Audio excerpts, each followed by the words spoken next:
To make it here, you need to be able to roll with the punches and shift gears in a hurry. The acknowledged master of that art in the Australian outback is the red kangaroo, the largest marsupial in the world.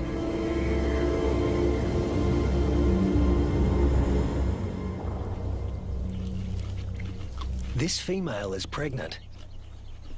Red kangaroo females are almost always pregnant. They've evolved to adapt their reproductive systems to the unpredictable whims of the environment.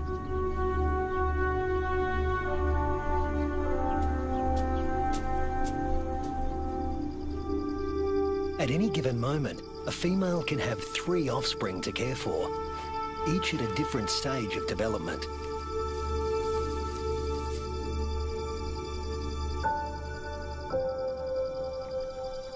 This is number 1, the peanut.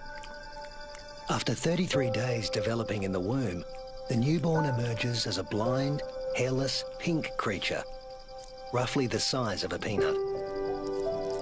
We call him Rusty. There's virtually no sign of the powerful hind legs we all associate with the kangaroo. He uses his arms to make the grueling trek up the belly to his mother's nipple, guided solely by instinct and smell.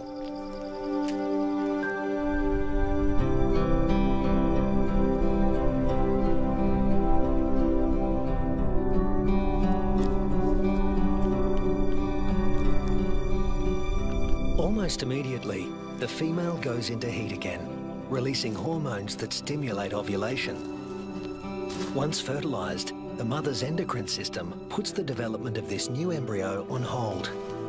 That's number 2. Its progress won't be kick-started again until the peanut reduces his suckling. Number 3 is the joey, who's spending some time suckling from outside the pouch and some out on his own in the big wide world.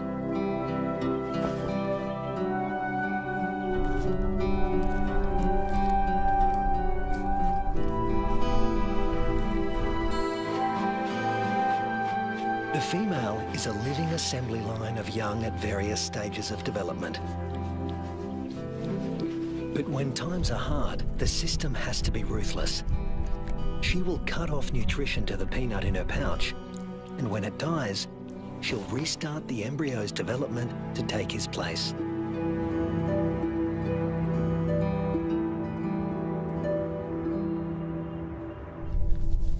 Rusty's developing nicely. He's beginning to resemble something like a baby kangaroo.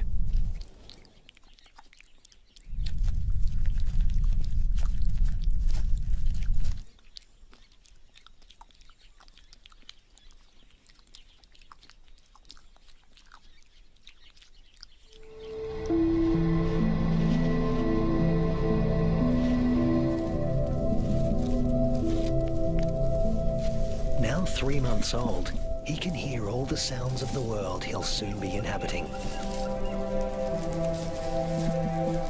It's all so unfamiliar. It's not surprising he'd prefer to stay in the pouch for just a while longer.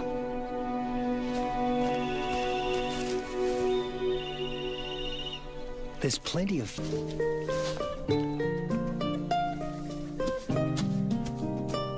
But Rusty's not the only one in the neighborhood with a serious set of legs. An emu, the biggest native bird in Australia, announces his arrival.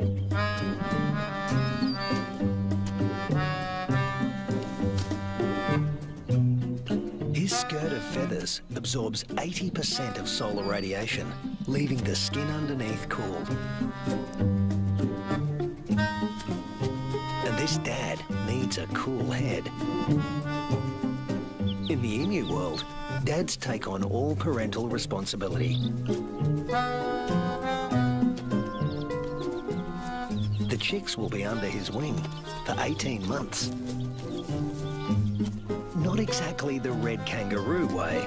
Males are pretty much deadbeat dads. They leave as soon as the young are conceived. Rusty also still relies on his mother for food and protection, so he tends to stay close. But apparently he's also got an independent streak. Maybe there's even more fun out there. Soon, he leaves the rest of the mob and is in uncharted territory. Not a good place for a baby kangaroo to be.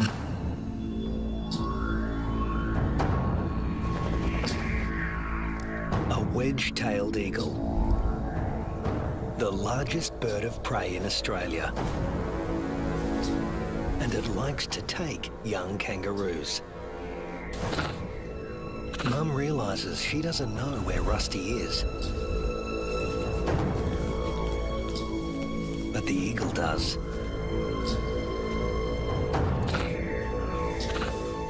Rusty's big ears and instincts tell him something's not right, but he's too young and inexperienced to know what it is.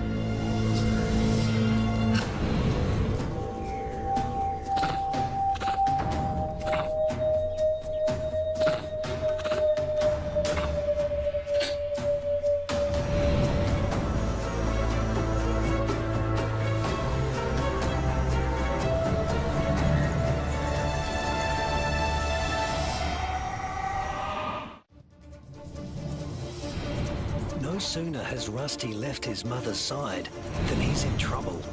With the bone-crushing power of her talons, the eagle could seize Rusty and drag him to his death. But suddenly, there's a flurry of panicked activity nearby. A rabbit is running for its life.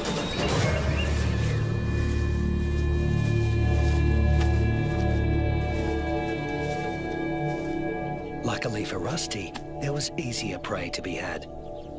This time,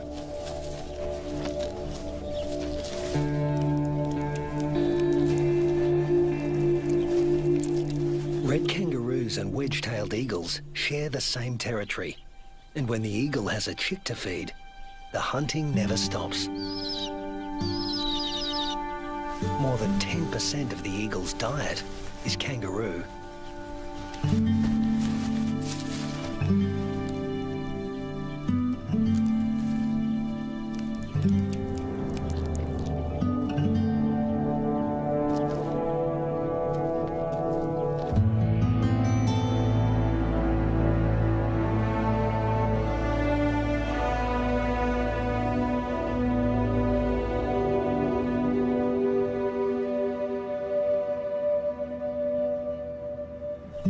Rusty is now 8 months old and a full-fledged joey, a juvenile that spends all his time outside the pouch. In a few months, he won't have Mum's milk to rely on anymore.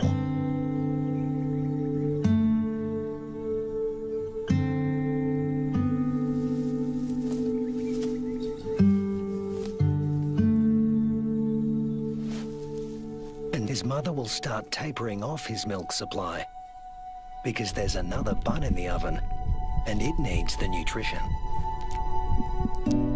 Mum's body now produces 2 totally different types of milk.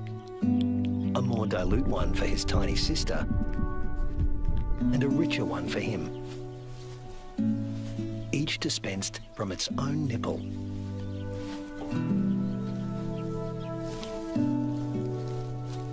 But males like Rusty are about 10% larger at weaning than the average female, and are heavy drinkers.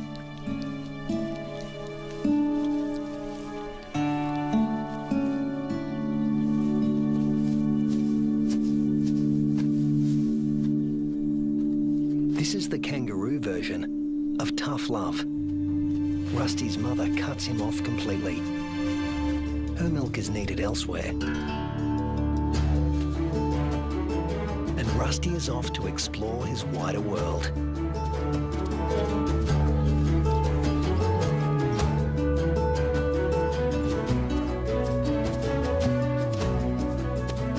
Before long, he happens on another group of kangaroos. These are grey kangaroos, smaller than reds and more suited to areas where the climate is relatively predictable. They don't conserve water as well as reds and prefer the shade of the wooded areas on the desert's edge. Rusty is apparently a new experience for them as well. It's like a get-together with distant relatives you've heard of but never met. Slightly awkward.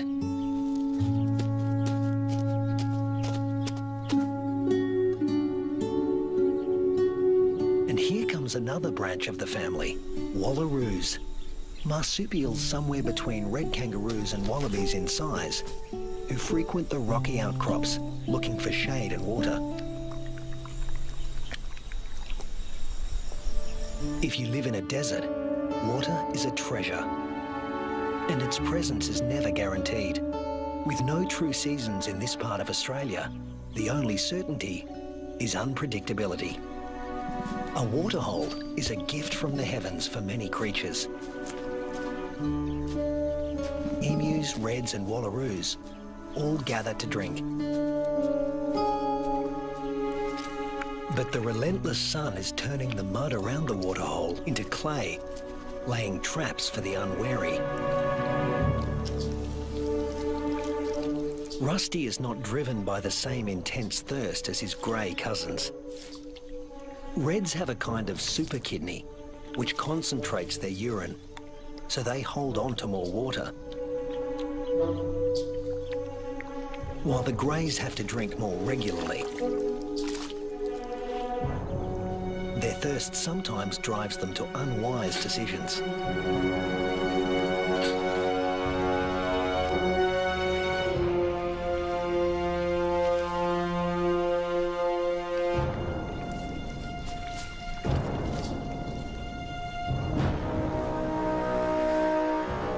This young grey is in trouble, deep trouble, and he's drawing some unwanted attention. A dingo. Dingoes will gladly take a young kangaroo under any circumstances. A joey stuck in the mud and unable to flee, that's just too good to resist. The other kangaroos can't help him. His fate is sealed. Even at the tender age of 18 months, Rusty has the good sense to get out of Dodge in a hurry. Now he's on the road again, in search of a good meal. He's still an adolescent, and burning through energy at a faster rate than an adult.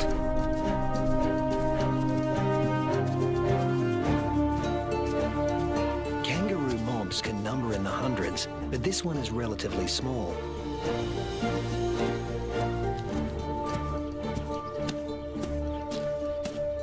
And Rusty's appearance on the scene has caught another male's attention. They're around the same size and the same age, perfect sparring buddies. Game on. But this isn't a life or death battle.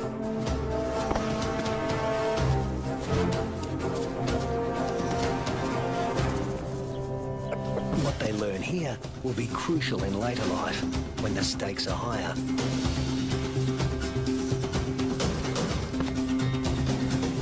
Long arms for wrestling win fights, and females want winners.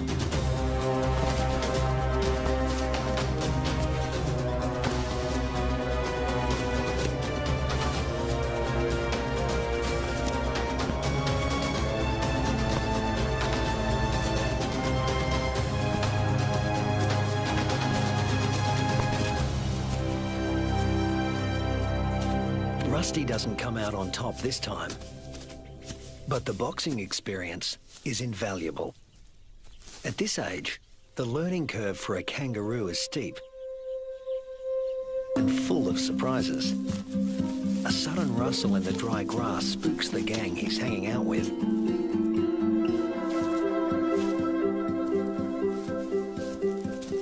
But Rusty's the curious type. a shingle-back lizard. Heavily armoured and with a thick tail that looks a lot like its head. Thus its other name, the two-headed skink. Rusty wants to know what he's supposed to do with this. Make friends? Try to box with it? Eat it? The lizard doesn't seem suitable for any of these activities. And Rusty eventually gives up on the relationship.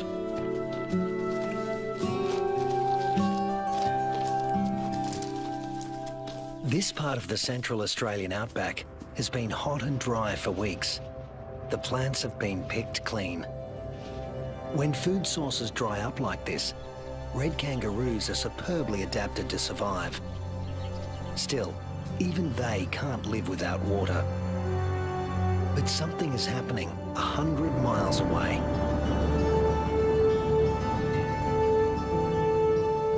Where the sky has opened up and torrential rains are soaking the parched earth. These waters will end up in the Channel Country and be funneled inland hundreds of miles away from their origin. The channels are dry now, but because the region is low-lying, they won't be for long.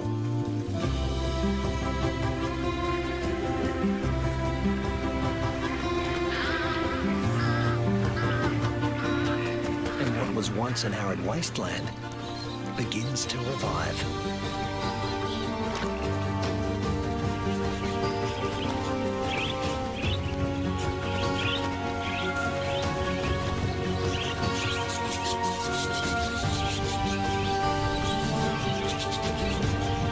From the swirling flocks of budgerigars to the dingo mum and her pups, all are drawn to the life-giving waters.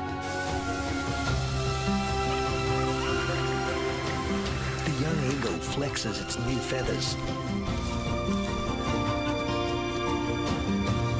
And a young kangaroo celebrates in her own playful way.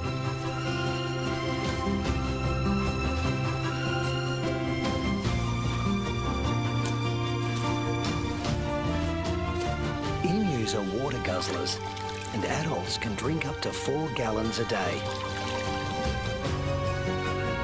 Like all emus, the chicks revel in a cooling bath.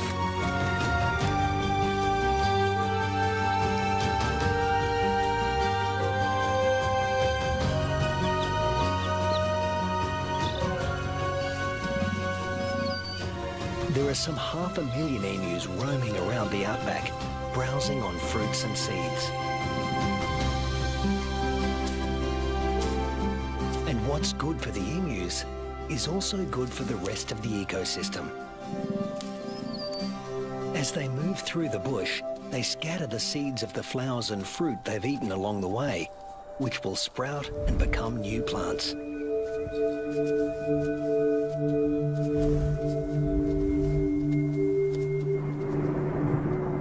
The weeks turn into months. Rusty. Red kangaroos are built to get where they want to go. Unfortunately, sometimes, especially when they're inexperienced, they get someplace they really don't want to be.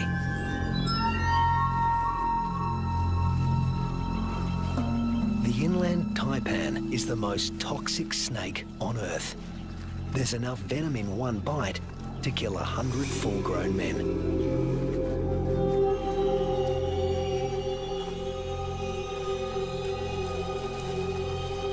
And it specialises in killing mammals.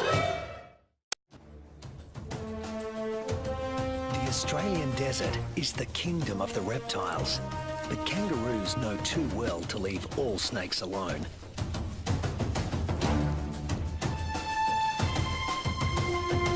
Brown snakes kill more humans than any other snakes in Australia.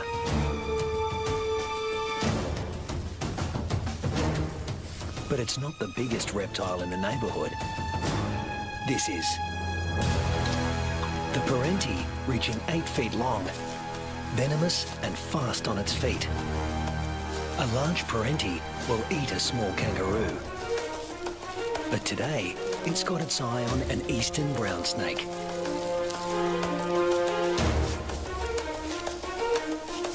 The forked tongue of the parenti follows the brown snake's chemical scent trail and leads him to an abandoned burrow. A burrow with only one entrance. With a parenti in the picture, a sanctuary can easily become a death trap.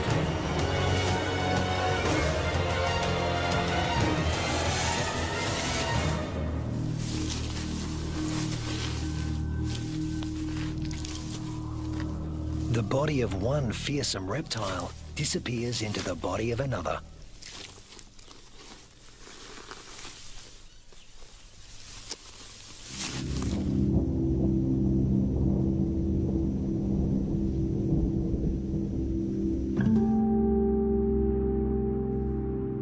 The months roll on, and Rusty has grown in both size and experience. He weighs 150 pounds now and has dozens of sparring matches under his belt. Today, he finds himself with a mob he's met before. The one with the tough male who intimidated him last time.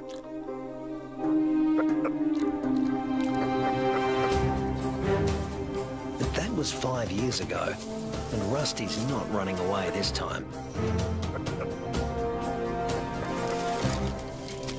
Each tries to attack his rival's head. Each instinctively keeps his own head back out of range. Although highly ritualized, fights between dominant males can mean a future as king or a loner, depending on the outcome. Testicles can be retracted. Don't want those damaged. Rusty, with the darker fur, is putting up a good fight, but the alpha male is more experienced. The females don't care who wins, just so long as he's got good genes. But Rusty is younger than his opponent and in top fighting form.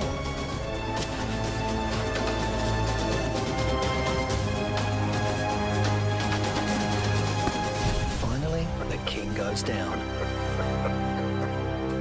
Now the mob is paying attention.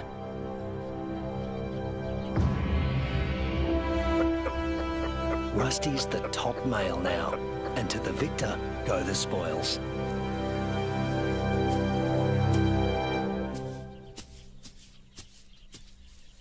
His first choice is this female, though he needs to give her urine the sniff test to make sure she's ovulating.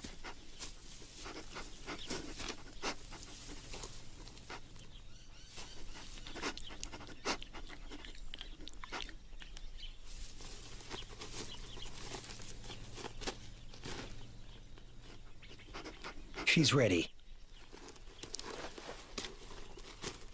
But Rusty has only a brief window of opportunity. She may only be receptive for a matter of hours. Better get to it. Mating doesn't take long, or wouldn't if there were only one female to consider. But Rusty's got miles to go before he sleeps.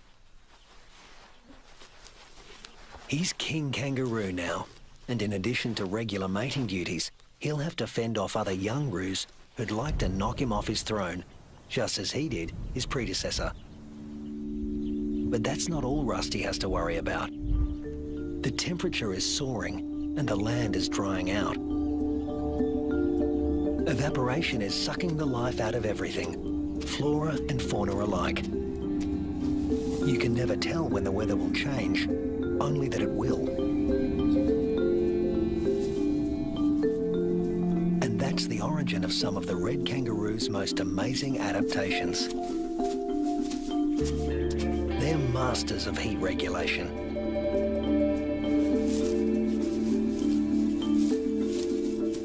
The fur on their backs reflects about 30% of incoming heat and keeps their skin cool, the blue parts of this thermal footage. Spreading saliva over their forearms cools the blood, which has been brought close to the skin surface via a dense cobweb of capillaries.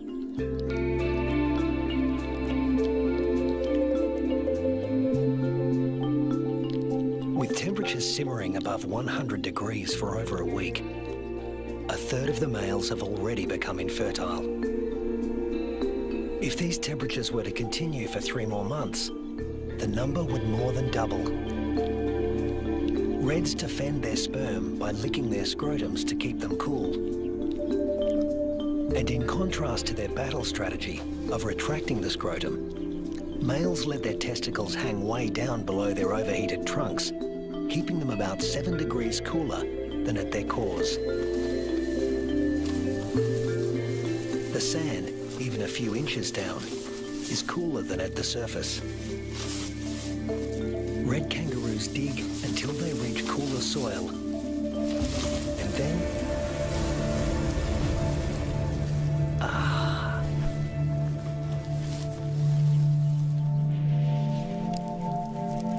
it hasn't rained in months now.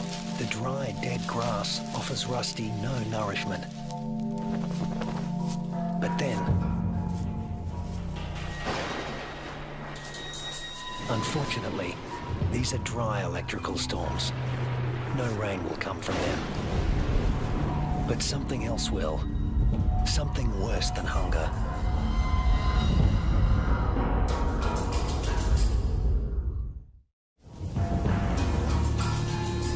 Lightning has ignited the dry grass of the outback. The kangaroos can easily outrun a grass fire. Almost 10% of arid Australia can burn like this in a single year.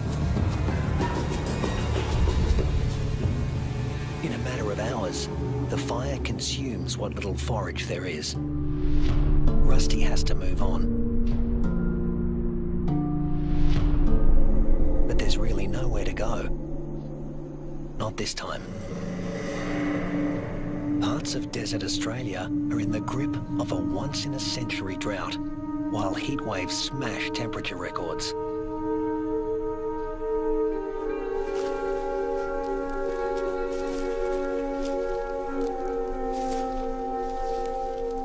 Nothing that lives here has ever experienced anything like it, Rusty included.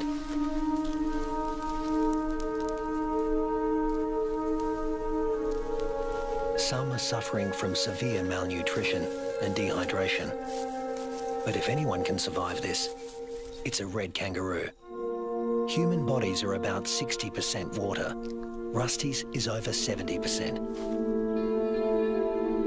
Even in a heat wave like this, he can survive levels of dehydration that would kill most humans.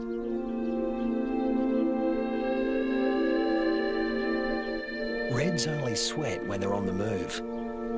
At rest, they pant, which uses less water than sweating. Raising their breathing rate to over 200 breaths a minute reduces their deep body temperature and cools their brains. And of course, they cover their limbs in cooling saliva. But there's a price to pay. Licking uses up precious water. If the drought continues much longer, this form of cooling will be too costly. The kangaroos stay under whatever shade they can find. When times get this tough, females switch off their milk supply. Maternal instinct is strong, self-preservation is stronger. Unweaned offspring outside the pouch are the first to die, and the young in the pouches are next. As it dies, the female reactivates her waiting embryo, but if the drought persists, it too will die, and she will stop reproducing altogether. Even Rusty, one of the strongest, is in trouble. In these conditions, the males are the first to succumb, especially the largest, who, like Rusty, need more food.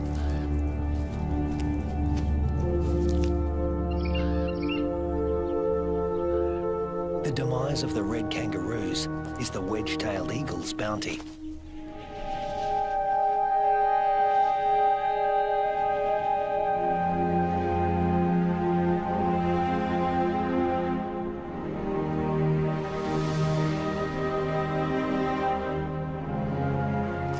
it's not just the kangaroos that are suffering. The drought is taking its toll everywhere. Predators turn on each other to protect a tiny piece of rancid meat.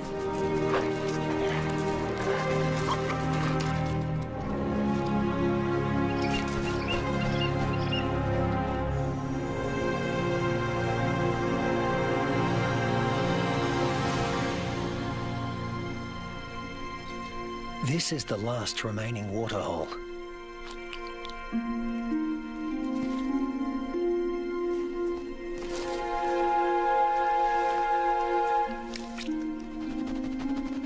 It's stagnant and salty. Ordinarily, the animals would never drink this water.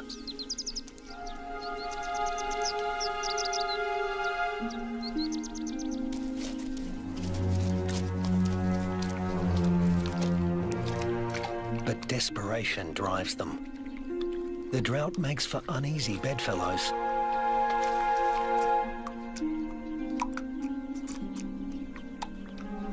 This is a sign of things to come.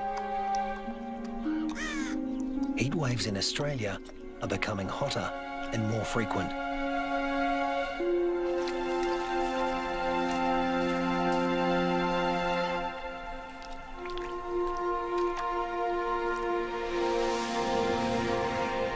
The intense dry heat continues and the casualties mount. Among them are many of Rusty's offspring. In some parts of these desolate lands, drought can kill 8 out of every 10 kangaroos.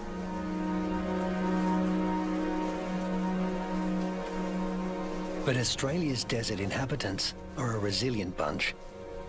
After all, these may have been the hottest temperatures for the last 100 years. But these species have successfully weathered the climate for tens of thousands of years.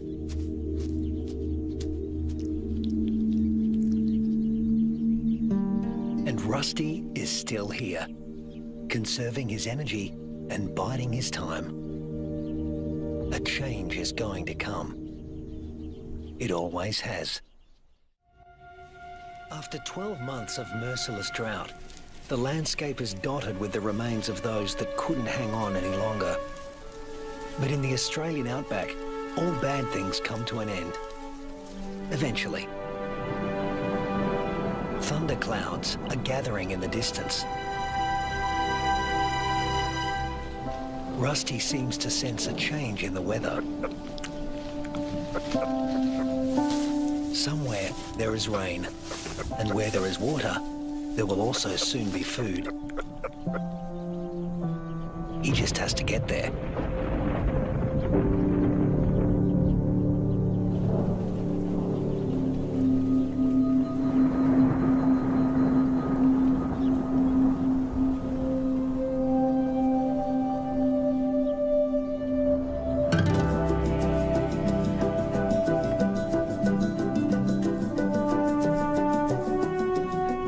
With what remains of his ebbing strength, Rusty heads in the direction of a storm.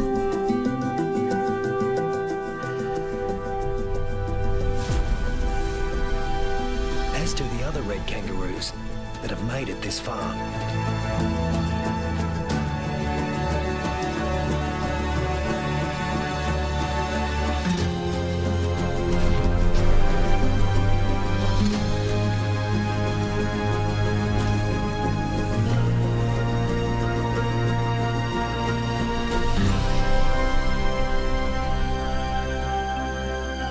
When Rusty reaches the area watered by the storms, he finds a world restored by rain.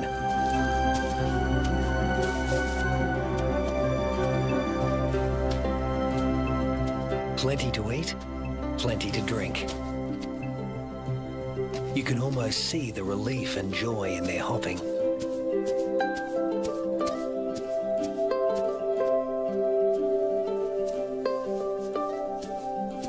They will stay here and take in the nourishment. In only a few weeks, males and females will have their health restored, and soon they'll be ready to reproduce once again.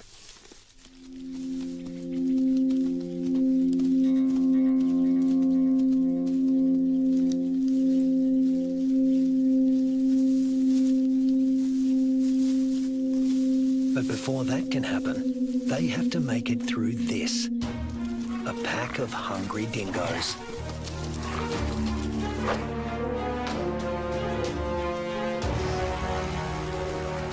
Hunting in a pack more than doubles a dingo's success rate. Normally, they go for the weakest kangaroos in the group. But a pack of this size can take down something bigger. Something like Rusty.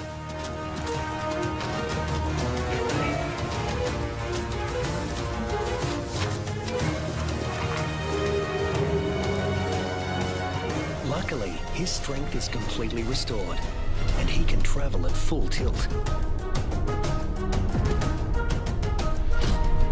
Rusty doesn't accelerate by bounding faster, but by bounding further. He lengthens his leaps, at times covering 25 feet in a single bound. Once he gets past 10 miles an hour, Rusty rockets along with little extra effort, while the dingo's forelegs need to move ever faster. Now hitting 25 miles an hour, Rusty's only using about half of the energy the dogs are putting in. They have no chance of catching him.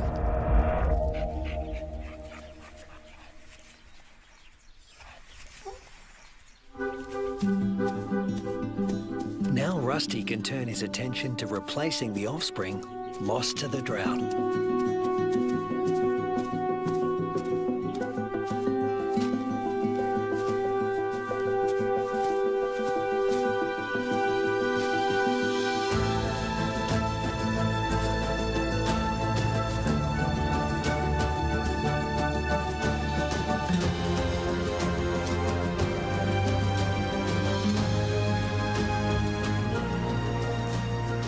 At 200 pounds, powerful, and in the prime of life, there's no question that he's the dominant male of this gang.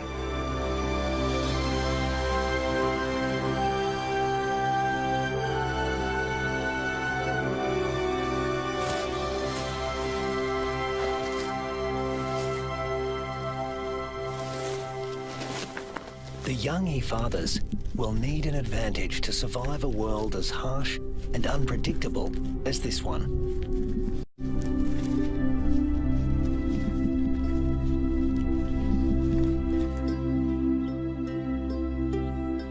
What greater advantage could there be than to begin life as the progeny of the undisputed king of the red kangaroo mob?